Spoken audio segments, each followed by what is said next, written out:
Hello दोस्तों, UPSC Hindi के online study platform में मैं गौरव त्रिपाठी आप सभी का स्वागत करता हूं। दोस्तों, आज एक बहुत बड़ी न्यूज़ आई है जो कि डीओपीटी के जो माननीय मंत्री हैं, उन्होंने, जो कि जितेंद्र सिंह हैं, उन्होंने साफ आज एक टीवी न्यूज़ चैनल से अपने जो बातचीत में कहा है कि prelims examination has been deferred.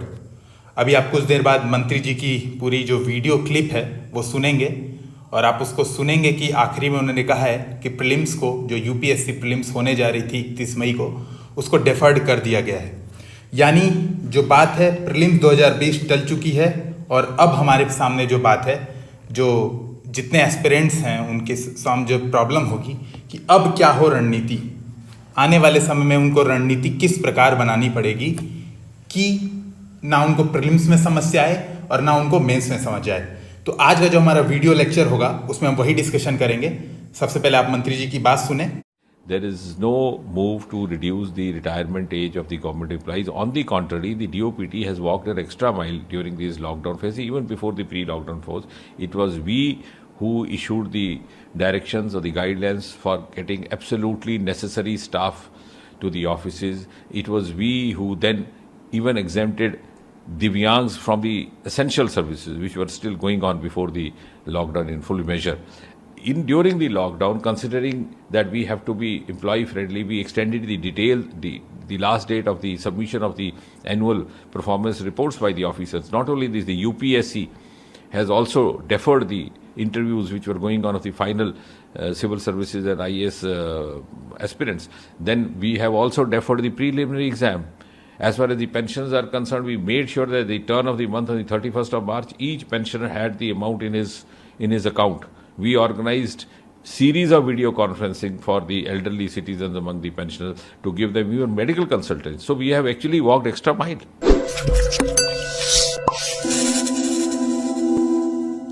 और मेरे बारे में जानने के लिए आप इस पेज को देख सकते हैं और 2019 में मैं इंटरव्यू अपीयर्ड हुआ हूँ। और अब हम समझते हैं कि उलझने क्या क्या हैं हमारे सामने। जब बात हो चुकी कि अब प्रीलिम डिफर्ड हो चुका है तो डाउट्स क्या क्या आएंगे दिमाग में, जो कि एस्पिरेंट्स हैं उनके दिमाग में क्या आएगा। तो पहला डाउट्स कि प्रीलिम्स की तारीख क्या होगी। भाई यूपीएससी अब क्या रखेगा, क्या वो जून में ही करा देगा, क्या वो जुलाई में कराएगा, अगस्त में कराएगा कि इस साल ही नहीं कराएगा, कब कराएगा।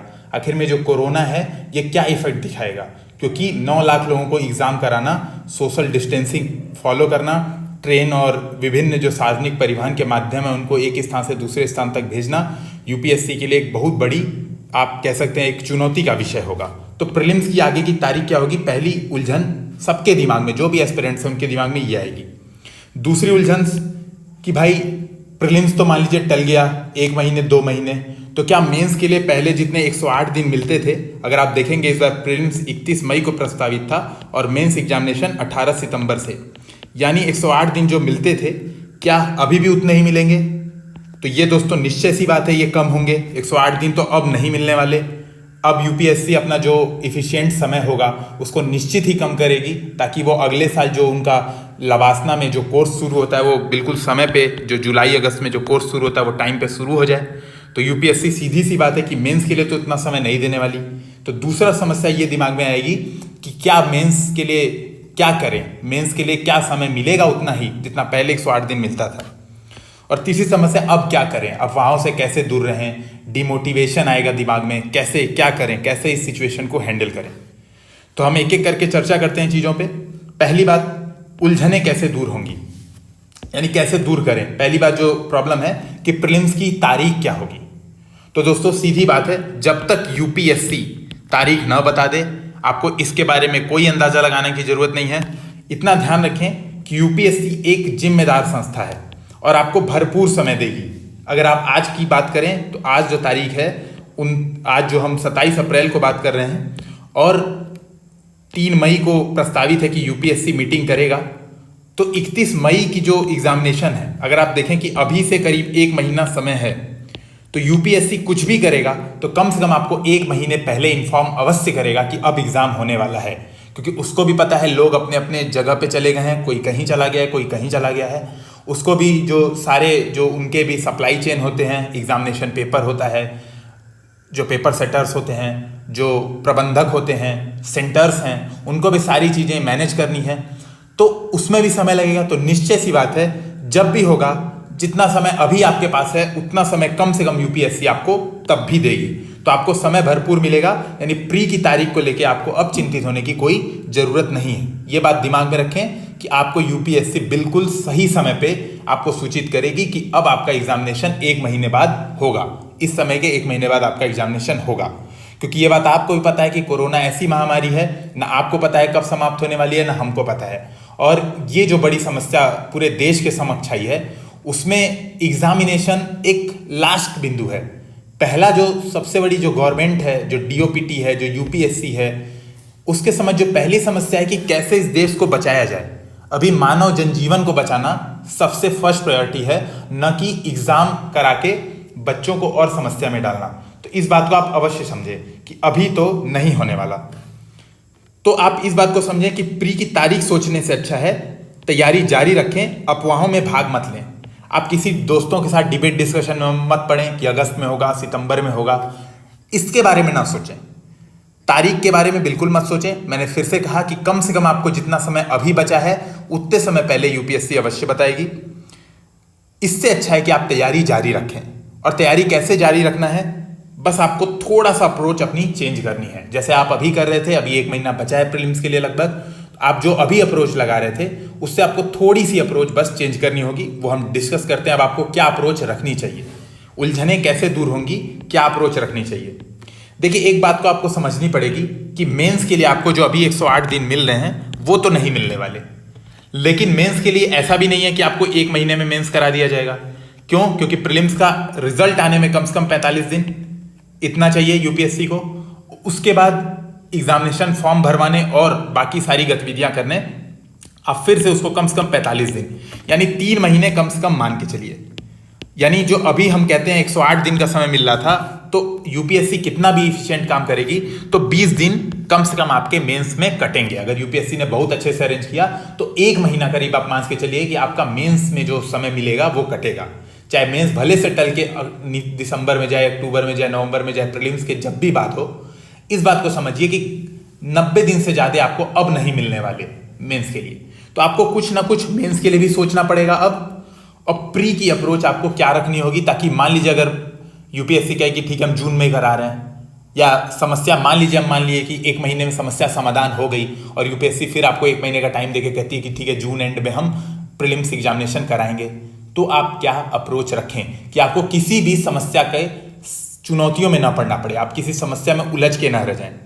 तो ये समझिए, पहले हम प्रीलिम्स की अप्रोच डिस्कशन करते हैं। आप मॉक देते रहिए। मुझे उम्मीद है कि आप सभी लोग मॉक टेस्ट दे रहे होंगे। मैंने अपने पुराने लेक्चर्स में यूपीएससी की जो जो कोचिंग वेबसाइट्स की जो जो निःशुल्क टेस्ट सीरीज चल रही है उसको मैंने बताया था, इतनी टेस्ट सीरीजेज हैं, आप उसको देते रहें। थोड़ा सा फ्रीक्वेंसी चेंज कर दें। अगर आप अभी रोज दे रहे थे या हर दूसरे दिन दे रहे थे, तो अब आप उसको 2 से 4 दिन के बीच में कर दें। आप अगर दूसरे दिन दे रहे थे तो अब उसको चौथे दिन दें, अगर आप तीसरे दिन दे रहे थे तो अब उसको 5वें दिन अब आप प्रीलिम्स के टेस्ट को दें। यानी थोड़ी सी फ्रीक्वेंसी आपको चेंज करनी चाहिए। तो ये बात है, लेकिन मॉक देते रहना चाहिए, यानी आपको अभ्यास में अभी भी लगे रहना चाहिए। क्योंकि अभी आपने एक प्रीलिम्स का, हम कह सकते हैं आपने प्रीलिम्स का एक एप्टीट्यूड अभी डेवलप किया है, और वो एप्टीट्यूड पे सडनली ब्रेक लगा के सीधे मेंस पे कूदना किसी के सेहत के लिए अच्छा नहीं होगा। इस बात को समझें कि आप सीधे अगर चाहें कि कूद के यार हम प्रीलिम्स अभी कर रहे हैं और सीधे आप मेंस की तैयारी करेंगे, क्योंकि प्रीलिम्स तो पता नहीं कब होगा और मेंस में समय कम मिलेगा, तो ये मैं आपको बिल्कुल सलाह नहीं दूंगा। मैं वही कहूंगा कि बस थोड़ी सी फ्रीक्वेंसी आपको चेंज करने की आवश्यकता है। दूसरी बात, करंट अफेयर्स पर विशेष ध्यान दें। अब आपको ये करना चाहिए कि अगर आप पहले सिर्फ मैगजीन पढ़ के काम चला रहे थे, या फिर आपने अगर पुराने लेक्चर्स में हमारे देखा होगा कि करंट अफेयर्स की तैयारी कैसे करें, उसमें हमने विशेष तरीके से डिस्कशन किया है, आप अगर उसको फॉलो कर रहे थे, आप थोड़ी चीजें और फॉलो कर सकते हैं करंट अफेयर्स के लिए। जैसे आप दृष्टि आईएएस की वेबसाइट फॉलो कर सकते हैं डेली एडिटोरियल एनालिसिस के लिए, आधा 1 घंटा आप टाइम उस पर भी दे सकते हैं। इकोनॉमिक सर्वे, बजट जैसी चीजों को आप पढ़ सकते हैं, और आने वाले लेक्चर्स में हम डिस्कशन करने वाले हैं कि कैसे कम समय में इकोनॉमिक सर्वे, 2 घंटे में इकोनॉमिक सर्वे कैसे पढ़ना है, आधे घंटे में बजट कैसे पढ़ना है, ये चीजें आने वाले लेक्चर्स में हम डिस्कशन करेंगे। तो आप करंट अफेयर्स पर विशेष ध्यान दें और नोट्स बनाएं। नोट्स कैसे बनाना है या आप हमारे पुराने लेक्चर्स को देखें और प्रीलिम्स लेक्चर सीरीज की जो प्लेलिस्ट है यूपीएससी हिंदी विद गौरव के चैनल पे, उसमें आप देखें कि नोट्स कैसे आपको बनाने हैं। उसमें हमने प्रॉपर डिस्कशन किया है कैसे करें करंट अफेयर्स की तैयारी। उसमें आप देखेंगे कि हमने पूरा डिस्कशन प्रॉपर किया है, तो नोट्स आप बनाते रहें। तो प्रीलिम्स की अप्रोच बस आपको केवल इतनी सी चेंज करनी है, जो टेस्ट की फ्रीक्वेंसी थी उसको चेंज कर देनी है। अब जो आपके पास खाली समय मिलेगा उसको आपको मेंस में लगाना है, न कि आपको पूरा ओरिएंटेशन चेंज करके मेंस की ओर जाना है। तो आपको मेंस के लिए अब क्या करना है, तो मेंस के लिए समझिए, आपको मेंस के लिए डेली उत्तर लेखन कम से कम 1 घंटे आप डिसाइड कर लें कि इस समय से इस समय तक मैं 1 घंटे मेंस का आंसर राइटिंग अवश्य करूंगा, और उसको करें। जो कि आप जब डेली टेस्ट देते थे तो आपके पास टाइम नहीं बच पाता था। अब आप क्या करें, फ्रीक्वेंसी प्रीलिम्स की चेंज करके मेंस का डेली आंसर राइटिंग अवश्य 1 घंटा करें। उसके बाद वीक में एक फुल टेस्ट लगाएं। आपने मेंस का पेपर देखा होगा, 20 प्रश्न आते हैं, 3 घंटे में आपको करने होते हैं। हम बात पहले ही कर चुके हैं कि आपको मेंस के लिए अवश्य समय कम मिलेगा। और देखिए, मेंस का जो पढ़ाई होती है वो कुछ अलग से होती नहीं है। अब तक आप पढ़ते ही आए हैं। प्रीलिम्स के लिए आप करंट अफेयर्स और जो जीएस के जो मटेरियल हैं, इन्वायरमेंट है, ये सारी चीजें आप पढ़ ही रहे हैं। आपको केवल इतना करना है कि 1 हफ्ते में रैंडम बैठना है 3 घंटे, जो आप 3 घंटे मस्ती में निकाल देते हैं, सोशल मीडिया में गुजार देते हैं। मैं आपसे सिर्फ कह रहा हूं कि केवल वो 3 घंटे आप बैठिए। संडे के दिन, मंडे के दिन, कोई भी एक वीकेंड, अभी लॉकडाउन है तो ना आपकी क्लासेस चल रही हैं, आपको सेल्फ स्टडीज के लिए अभी भरपूर समय मिल रहा है। केवल 3 घंटे आपको बैठना है और फुल टेस्ट दे लेना है। सिंपल 20 क्वेश्चन आपको 3 घंटे के अंदर सॉल्व करने की प्रैक्टिस इस 3 घंटों में करनी है। चाहे आप अच्छे से कर पाए मत कर पाए, केवल वीक में एक टेस्ट आपको बैठ के देना ही है। 3 घंटे अवश्य टाइम निकालें। उसके बाद जीएस पेपर 4 आप चाहें तो थोड़ा बहुत पढ़ सकते हैं, बहुत थोड़ा सा। आपके पास अगर आपको लग रहा है, अगर आपको डर नहीं है, अगर आपको लग रहा है कि आप प्रीलिम्स की तैयारी अच्छी कर रहे हैं, आप जो मॉक टेस्ट दे रहे हैं और अगर आपके मॉक टेस्ट में 100 नंबर प्लस आ रहे हैं, हमेशा जो मॉक टेस्ट के फुल टेस्ट होते हैं उसमें आपके 100 प्लस मार्क्स आ रहे हैं, तो आप जीएस पेपर 4 को थोड़ा बहुत, जैसे फॉर एग्जांपल मैंने डिस्कशन, मैं यूट्यूब के माध्यम से हर तीसरे चौथे दिन एक क्वेश्चन डिस्कशन करता हूं। आप चाहें तो उसको कम से कम फॉलो करें, नहीं तो कम से कम आप क्या करें, जो वैल्यूज हैं, जो सिविल सेवा की वैल्यूज हैं, केवल उतना रट लें। केवल आपको इस जो अभी हम कह सकते हैं जो नया समय आ रहा है, जो बहुत चुनौतीपूर्ण होने वाला है, केवल आपको इतना करना है कि वैल्यूज केवल जो सिविल सर्विसेज की हैं उतनी रट लेनी है। मुश्किल से 50-60 वैल्यूज हैं और उनकी डिफिनीशन जो मैंने कही थी 2 लाइन में, यानी 20 शब्दों में जो डिफिनीशन है वैल्यूज की। फॉर एग्जांपल वस्तुनिष्ठा की क्या डिफिनीशन है, जैसे मैं कहूं वस्तुनिष्ठा का मतलब है तथ्यों के आधार पर डिसीजन मेकिंग। ऐसे ऐसे आपको 20 शब्दों में डिफिनीशन लिख लेनी है। और ऐसा आप अगर सैंपल देखना चाहते हैं तो आप जो हमारा टेलीग्राम ग्रुप है यूपीएससी हिंदी विद गौरव, उसको ज्वाइन करें। उसमें देखें कि कैसे हमने सैंपल बनाए हैं, कि जीएस पेपर 4 के नोट्स कैसे बनाए हैं हमने, उसको आप देख सकते हैं चाहें तो आपको केवल इतना करना है। और हफ्ते में जो तीसरा आपका काम होगा, देखिए पहला काम आपको ये करना है कि डेली उत्तर लेखन 1 घंटा, ये तो डेली समय देना है। वीक में एक टेस्ट फुल देना है आपको 3 आवर्स मेंस के लिए, तो यानी 3 घंटे और 7 घंटे 10 घंटे आपको मेंस के लिए निकालने हैं केवल वीक में। इससे ज्यादा आपकी कोई डिमांड नहीं है, केवल आपको इतना करना है मेंस के लिए। प्रीलिम्स में आप फिर भी फोकस हैं, आप अचानक में शॉर्ट टर्म में आप फिर भी काम कर सकते हैं। अगर प्रीलिम्स में आपको नोटिस आए कि 1 महीने बाद प्रीलिम्स है, तो आप प्रीलिम्स के लिए आराम से तैयार हो सकते हैं। मैं केवल आपसे 10 घंटे वीक में चेंज करने की बात कह रहा हूं। उसके बाद कुछ और 2-3 घंटे आपको क्या करने हैं, जीएस पेपर 4 चाहे तो पढ़ें। एक जो दोस्तों बात है जो यहां पे मैं डिस्कशन करना चाहूंगा कि आपको क्या करना चाहिए, ये मैंने लिखा है यहां पे, एक निबंध का ढांचा बनाइए।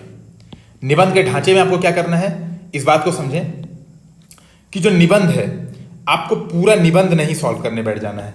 इस बात को समझिए, आपको केवल क्या करना है, निबंध का टॉपिक सेलेक्ट करना है। किसी भी कोचिंग की आप वेबसाइट से सेलेक्ट कर सकते हैं टॉपिक उठाएं और टॉपिक पे 40 मिनट, जो कि यूपीएससी में आप करते हैं, 40 मिनट में जो रूपरेखा बनाते हैं कि मेन बॉडी में ये लिखूंगा, भूमिका में ये लिखूंगा, निष्कर्ष में ये लिखूंगा, मेन बॉडी के 1-2 पॉइंट, आर्थिक, सामाजिक, राजनीतिक, जो भी लिखते हैं। और अगर आपको निबंध नहीं आता है लिखने, आप अभी तक शुरुआत नहीं किए हैं, तो आप इस चैनल पे जो निबंध का प्लेलिस्ट है उसको फॉलो कर सकते हैं। आधे घंटे इसकी वीडियो है, इससे ज़्यादा वीडियो नहीं है, केवल हाफ एन आवर्स, आपको केवल इतना ही समय देना है। उसमें आपको अप्रोच पता चल जाएगी कि निबंध कैसे लिखना है। 40 मिनट में केवल एक टॉपिक का आपको बस रूपरेखा बनाना है, न कि पूरा निबंध लिखना है। पूरा निबंध यूपीएससी में आपको 1.5 घंटे टाइम मिलता है, ठीक है। लेकिन आपको मैं इतना भी नहीं कह रहा हूं लिखने को, मैं सिर्फ कह रहा हूं एक रूपरेखा बनाने की पूरे वीक में। उसके बाद आपसे मेरा सजेशन ये होगा, मेंस के लिए केवल इतना करें, ऑप्शनल का रिस्क कभी मत लें। कई जो अभ्यर्थी होंगे उनके दिमाग में आ रहा होगा कि यार टाइम मिला है तो चलो ऑप्शनल कर लेते हैं। देखिए दोस्तों, ऑप्शनल की बात ये होती है कि ऑप्शनल में आपको पूरा अप्रोच ही चेंज करना पड़ेगा। ऑप्शनल में आपको पूरा नए सिरे से सोचना पड़ेगा। प्रीलिम्स से आपका जो फोकस है वो भी हट जाएगा। तो मेरा सजेशन होगा, और क्योंकि मैं भी अभी इसी रास्ते पे हूँ, मैं खुद भी अभी ऐसे ही कर रहा हूँ कि मैं ऑप्शनल अभी नहीं टच करूँगा। मैं आपकी जगह रहूँगा तो भी मैं ऑप्शनल नहीं टच करूँगा। मैं अभी क्या करूँगा, सीधी सी बात है, इन चीज़ों पे फोकस करूँगा जिसमें मेरे वीक में मैक्सिमम 15 आवर्स जा रहे हैं। यानी पर डे अगर आप एवरेज निकालेंगे तो 2 घंटे मेरे मैक्सिमम मेंस की तैयारी में जा रहे हैं। इसके बाद भी आपके लिए पूरा समय प्रीलिम्स के लिए बचा हुआ है। ऑप्शनल का रिस्क मैं इसलिए नहीं कहूँगा लेने के लिए। मान लीजिए अगर 3 महीने का भी समय यूपीएससी ने आपको दिया और 3 महीने का भी आपको समय दिया, तो आप प्रीलिम्स होने के बाद, क्योंकि आपकी मेंस की प्रिपरेशन अच्छी खासी चल रही होगी, आपने मेंस में अच्छा खासा प्रैक्टिस कर रखा होगा, तब तक निबंध का आपको कम से कम ढांचा आता होगा। आपको केवल क्या करना होगा, मेंस की प्रैक्टिस करनी होगी और शुरू के 10 दिन जो प्रीलिम्स के पश्चात हैं, श्योर कर लें कि सबसे पहले आप क्या उठाएंगे, ऑप्शनल सब्जेक्ट उठाएंगे। और सबसे पहले 10 दिन में आपको कुछ नहीं करना है, ऑप्शनल जो सब्जेक्ट है वो उठा के आपको सॉल्व कर लेना है, वो उठा के आपको पूरा खत्म कर लेना है। तो सिंपल सी आपकी ये स्ट्रेटजी है। इसीलिए मैं कहूंगा अभी आप ऑप्शनल सब्जेक्ट का बिल्कुल रिस्क मत लें, जितना है उतने पे उसको रहने दें। केवल आपको सिंपल सी बात है, इतना ही सोचना है। उसके बाद आपकी जो प्रिपरेशन है वो एक अलग लेवल पे जा सकती है। और मुझे उम्मीद है कि आपके सारे जो डाउट्स हैं वो क्लियर हो गए होंगे। और आप नीचे कमेंट सेक्शन में बता सकते हैं कि आपको क्या क्या और डाउट्स आ रहे हैं प्रीलिम्स के लिए। आप हमारे फेसबुक पेज पे भी नीचे कमेंट कर सकते हैं आपको क्या क्या समस्याएं हैं। और हम यूपीएससी हिंदी विथ गौरव के माध्यम से कोशिश करेंगे कि आपकी सारी समस्याओं का सॉल्यूशन दें, आपको समाधान दें और कठिन समय में आपके साथ बने रहें। तो कृपया यूपीएससी हिंदी विथ गौरव को फॉलो करें, अधिक से अधिक शेयर करें, सब्सक्राइब करें। मुझे उम्मीद है कि आपके कुछ डाउट्स को मैंने क्लियर किया है। आपकी कुछ जो अप्रोच है, जो चेंज होनी चाहिए, क्या आपको अप्रोच रखना है, मैंने इस लेक्चर के माध्यम से बताने का एक प्रयास किया है। धन्यवाद। There is no move to reduce the retirement age of the government employees. On the contrary, the DOPT has walked an extra mile during these lockdown phase. Even before the pre-lockdown phase, it was we who issued the directions or the guidelines for getting absolutely necessary staff to the offices. It was we who then even exempted Divyangs from the essential services which were still going on before the lockdown in full measure. During the lockdown, considering that we have to be employee friendly, we extended the last date of the submission of the annual performance reports by the officers. Not only this, the UPSC has also deferred the interviews which were going on of the final civil services and IAS aspirants. Then we have also deferred the preliminary exam. As far as the pensions are concerned, we made sure that the turn of the month on the 31st of March, each pensioner had the amount in his account.